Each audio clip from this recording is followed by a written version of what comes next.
आने वाले समय में जो सबसे बड़ी प्रॉब्लम आने वाली है वो पानी की प्रॉब्लम आने वाली है, और किस प्रकार से हम पानी को बचा सकें, किस प्रकार से जो हमारे जो पुराने स्रोत थे उनको हम वापस जिंदा कर सकें, उस दिशा में आदरणीय वसुंधरा जी ने कहा कि केवल मात्र ये सरकार का काम नहीं है, इसको एक जन आंदोलन के रूप में राजस्थान प्रदेश की जनता को लेना पड़ेगा। तभी हम राजस्थान प्रदेश में पानी की समस्या का हम समाधान कर पाएंगे, पानी की समस्या को हम दूर कर पाएंगे। बीकानेर जिला है, यहाँ रेतीली धरती है, बरसात भी कम होती है, और मेरा जहाँ तक मानना है यहाँ ये योजना जब तक सरकार की दृढ़ इच्छा शक्ति नहीं है तब तक ये पूरी नहीं हो सकती, क्योंकि सरकार ने और कई योजनाएं चालू तो की है पर वो कागजों तक सीमित है, उनमें दृढ़ इच्छा शक्ति का अभाव है। मैं समझता हूँ मुख्यमंत्री जी का सपना निश्चित तौर पर पूरा होगा। सामाजिक संगठनों ने होड़ लगा दी है और गांव के लोगों ने जितनी बड़ी संख्या के अंदर श्रमदान देने की घोषणा की है, स्काउट गाइड हो, एनएसएस हो, एनसीसी हो, हमारे यहाँ समीपस्थ आईटी कॉलेज हो, सब लोगों ने होड़ मचा दी है श्रमदान करने की। कुछ इलाके ऐसे हैं जहाँ पानी बहुत ज़्यादा मात्रा में है, वहाँ ये योजना चाहे तो इसको कारगर साबित कर सकते हैं, लेकिन वो इलाके जो वर्षा से वंचित रहते हैं, वर्षा के जल पे ही निर्भर रहते हैं, उन इलाकों में जल स्वावलंबन योजना कैसे सिरे चढ़ पाएगी, इसका कोई खाका उन्होंने तैयार किया नहीं। ये सरकारी योजना नहीं है, जनता के द्वारा ही करी जाएगी। इस बावड़ी के लिए बाहर लोग थे, हाथों हाथ उसको लेने के लिए भी तैयार हैं, जीर्णोद्धार के लिए भी तैयार हैं। एक विजन है जो हमारी सरकार ने रखा है, और मुझे लगता है कि हमारी जयपुर की सारी बावड़ियों का जीर्णोद्धार होगा। जहाँ तक निगम का सवाल है, हम ऑलरेडी 14 बावड़ियों का लगभग 4 करोड़ की लागत से जीर्णोद्धार करा रहे हैं। पानी की व्यवस्था सही है ही नहीं तो ये कैसे जल स्वावलंबन की वो योजना चला रहे हैं। मैं तो इसको ढोंग मानता हूँ और मैं समझता हूँ कि ये योजना एक सिर्फ दिखावे का काम है। हर पहलू के बाद दिनेश जी सीकर से अपने राय के साथ जुड़े हैं। नमस्कार दिनेश जी। नमस्कार पारिक साहब। बताएं सर, क्या कहेंगे आप? पारिक साहब, मैं थोड़ी विस्तृत बात करना चाहूंगा। हाँ जी बिल्कुल। जल स्वावलंबन की जो स्कीम है राजस्थान में, वैसे भी पानी की बहुत कमी है। गहलोत सरकार ने पानी बचाओ का नारा दिया था और वसुंधरा जी उसका नाम बदल के जल स्वावलंबन ला रही हैं जी। हमारे यहाँ दातारामगढ़ में एक किसान है, सोनाराम जी वर्मा, प्रगतिशील किसान है, प्रथम जगजीवन राम किसान पुरस्कार उनको मिला हुआ है जी। उन्होंने बहुत साल पहले 1 लीटर पानी में पौधा पनपाने की एक तकनीक इजाद की थी, और पिछली बार वसुंधरा जी जब मुख्यमंत्री थी तो MS स्वामीनाथन जी के साथ जो साइंस पार्क जयपुर में बना, वहां उन्होंने उसका प्रदर्शन भी किया था। आज तक इस सरकार ने कुछ नहीं किया। पानी वहीं बरसेगा जहां पेड़ पौधे ज्यादा होंगे जी। मैं कुछ पंक्तियों के माध्यम से ये कहना चाहूंगा। बिल्कुल बिल्कुल। अच्छा, यहाँ ये बीजेपी वाले बैठे हैं, कांग्रेस ने 57 साल में क्या किया, ये क्या बता सकते हैं? एक नहर इन्होंने नहीं बनाई, एक बांध इन्होंने नहीं बनाया। जो देन आज है भारत को, वो कांग्रेस सरकार की देन है। बिल्कुल, आपकी पंक्तियों का इंतजार है दिनेश जी। मैं कुछ पंक्तियां सुनाना चाहूंगा।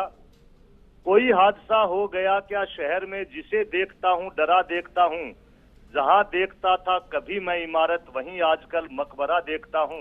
ये माटी के पुतले कहीं गल न जाएं, हर एक सिमत पानी भरा देखता हूँ, और मेरे दिल को मिलती है थोड़ी सी ठंडक किसी पेड़ को जब हरा देखता हूँ। हरित राजस्थान का जो पिछली सरकार ने कार्यक्रम किया था, उसको आप आगे बढ़ाओ। बिल्कुल, बहुत बहुत धन्यवाद आपकी इस राय के लिए। मैं इसी के साथ आगे जानना चाहूंगा। सुरेश जी, सबसे पहले आपके पास में आ रहा हूँ। जल स्वावलंबन को लेकर कई खामियां हैं। अगर ठीक है, सरकार पैसा खर्च करने के लिए तैयार है, लोग सहयोग देने के लिए तैयार है, इस योजना को बेहतर तरीके से इम्प्लीमेंट कैसे किया जाए, इसमें अगर कोई खामी है तो आपसे वो जानना चाहेंगे, वो सुझाव आप दीजिए। मैं कह रहा हूँ कि जो जल संग्रहण योजना लाए हैं, बरसात होगी तो संग्रह करेंगे ना आप। जब ठीक कह रहे थे कॉलर कि पेड़ पौधे नहीं होंगे, पानी बचाने की आप लोगों को इसके लिए जनता में जागृति नहीं लाएंगे, बावड़ियां, ये सब बिल्कुल बात ठीक है कि पुराने टाइम के जो सिस्टम थे वो बेटर थे। लेकिन आज अभी महापौर साहब कह रहे थे आपके चैनल पे, मैं सुन रहा था, ये तो सरकारी योजना नहीं है, जनता की योजना है। जनता के लिए एक बड़े पैमाने पर कार्यक्रम मुख्यमंत्री अशोक गहलोत ने तब चलाया था बांसवाड़ा में, लेकिन वो पेड़ आज 70% से ज्यादा खराब हो गए। नहीं, ये बात देखो, पेड़ आप किसी भी विशेषज्ञ से पूछ लें, पेड़ की ग्रोथ 50% अगर कितना भी आप संभालें तो भी डेवलपमेंट की 50% ही है जो आप पेड़ लगाएंगे। लेकिन आप पेड़ जल रहे हैं, ऐसा पर्यावरण के हिसाब से यहाँ का जो मौसम है वो ऐसा है, लेकिन पेड़ नहीं लगाएंगे, पानी नहीं बचाएंगे, बचाने की इसकी सारा। चलिए, मैं कैचमेंट एरिया को लेकर आ रहा हूँ। मेंदोला साहब हमारे साथ में हैं, इन्होंने बड़ी लड़ाई लड़ी है। जयपुर के अमन शाह नाले का जिक्र करना चाहूंगा। उसके कैचमेंट एरिया में जितने अतिक्रमण हैं उनको लेकर हाईकोर्ट ने गहलोत राज में भी कई बार ताकीद किया था और अब भी कर रहा है। तब क्या हुआ, आप कुछ कह पाएंगे? सुरेश जी से जवाब लेके मैं आप ही के पास आऊंगा। सुरेश जी। नहीं, बिल्कुल मैं आपकी बात से सहमत हूं कि जयपुर के लिए पानी का स्रोत रामगढ़ था, और उस रामगढ़ स्रोत में जहां से पानी आता था, कैचमेंट एरिया था, वहां कहीं न कहीं कोई न कोई, चाहे कब्जे हो गए हों, चाहे कोई इंडस्ट्री लग गई हो, चाहे भवन बन गए हों, लेकिन वो वहां नहीं बनने चाहिए। उसका कैचमेंट एरिया पूरा खाली रहना चाहिए।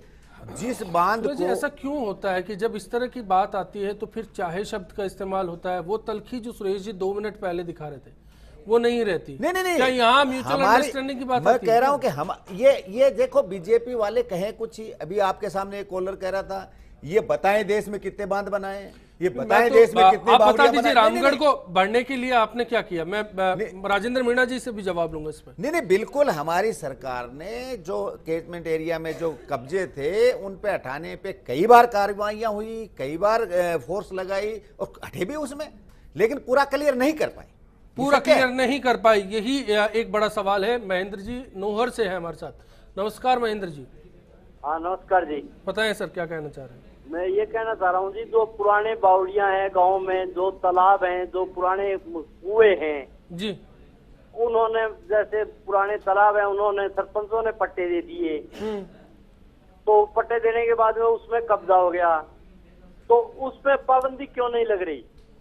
बिल्कुल इसी बात को उठा रहा हूं। बहुत बहुत शुक्रिया। राजेंद्र जी आपसे जानना चाहूंगा, फिर मैं मेंदोला साहब आपका रुख करूंगा।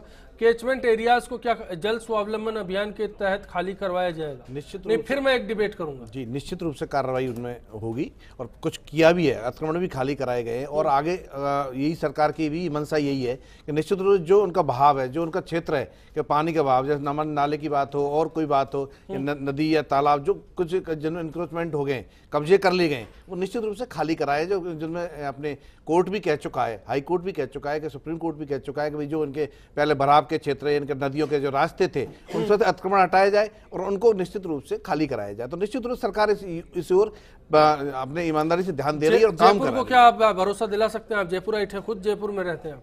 निश्चित रूप से जयपुर में तो काम चालू हो गया है अतिक्रमण हटाने का, और आगे आने वाले समय में निश्चित हटेगा। आज जैसे पहले ये रिंग रोड का मामला था, कांग्रेस अपने टाइम में नहीं कर पाई। मेंदोला साहब इस लड़ाई को लड़ रहे हैं, इसलिए मैं मेंदोला साहब आपका रुख करूंगा। अभी रिंग रोड आपकी योजना थी, रिंग रोड की क्या स्थिति है आज? क्या डेवलपमेंट है? मैं टॉपिक को डाइवर्ट नहीं करना चाहूंगा। सुरेश जी, आज आगरा रोड से, आज आगरा रोड से टॉप रोड की तरफ चलिए आप।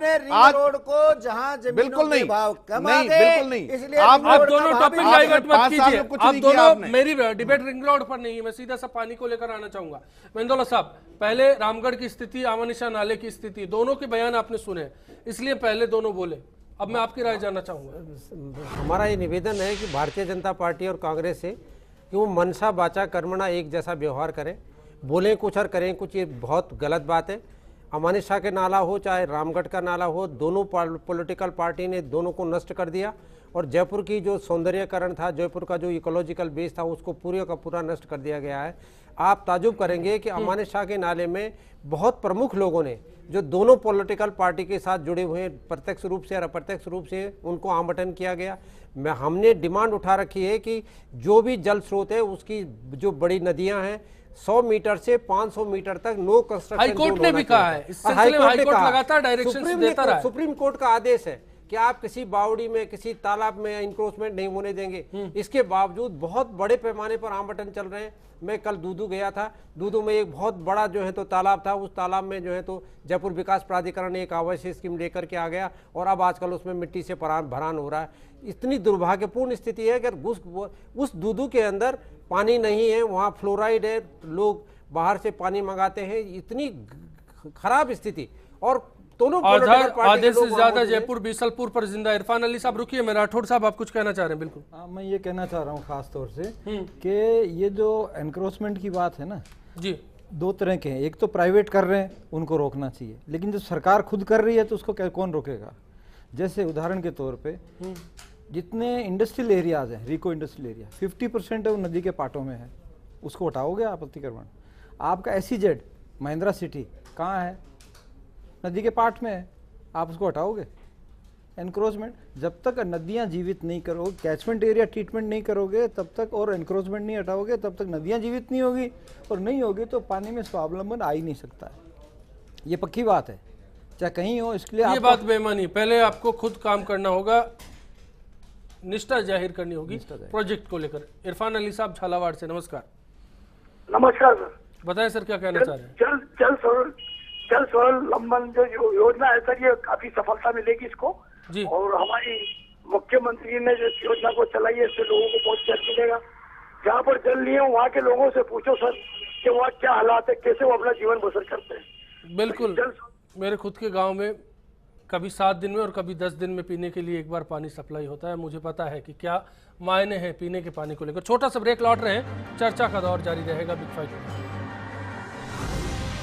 योजना बहुत सही है, क्योंकि जैसे हमने भी राजस्थान में भी कई अकाल देखे हैं, तो उस अकाल के समय में जब इस पानी को टैंक द्वारा या तालाब द्वारा या गांव में कहीं सिंचित किया जाएगा, तो उस समय जब अकाल की स्थिति आती थी, उस समय उस स्थिति से निपटने के लिए हमें पूरी तरह तैयार रह के ऐसे कार्य, ऐसी योजनाएं फलीभूत करनी चाहिए, जिनसे उस समय काल या कालग्रस्त समय के समय हम सदुपयोग कर सके इस पानी का। जल स्वावलंबन की जो योजना शुरू की गई है वो वास्तव में पानी बचाने के लिए एक बहुत बड़ी मुहिम है।